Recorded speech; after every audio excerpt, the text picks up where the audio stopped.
A crucial four-day hearing on Brexit is underway in the UK Supreme Court.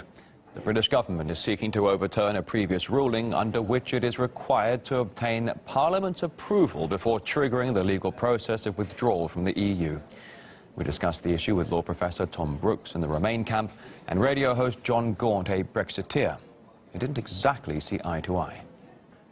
I have very much the sense that the Prime Minister is trying to find anyone other than her government to blame for failing to come up with a plan for what Brexit means. 17.4 million people voted for this. Let's get on with it. Let's get out of the undemocratic EU. The people have spoken here in the UK. The majority of MPs campaigned for Remain instead of Brexit, and if it's their vote, they could vote that way.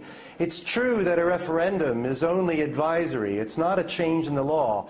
Anyone who thought that the law would change because of a referendum doesn't know how parliamentary democracy works in this country. So that includes David Cameron then, does it? Does that include David Cameron?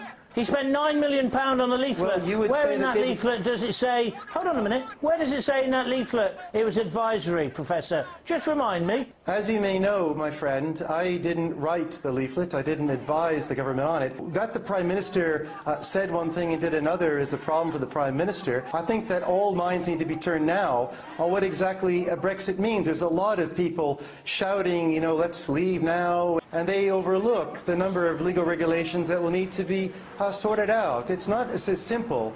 Well, that's absolute rubbish. The government didn't do anything because the government thought they were going to win. The people spoke, the government lost. We all knew what we were voting for. We were voting to get out and get out straight away. They should respect the will of the people. We also got the views of British MP Jim Shannon. He spoke positively about Brexit and said most MPs are ready to accept the will of the people.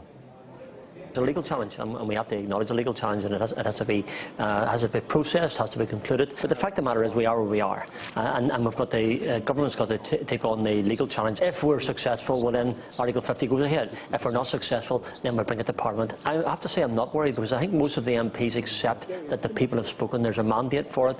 There's a very, very clear mandate to leave. I've always been confident that when we leave the EU, as we will do, that we will move forward with and we will. Our economy will grow, our job opportunities will grow, our relationship with Europe will be changing but still be strong, but in a different way. I think the quicker we bring this to its conclusion, natural conclusion, the better. Homeless and helpless. A special programme next on this network.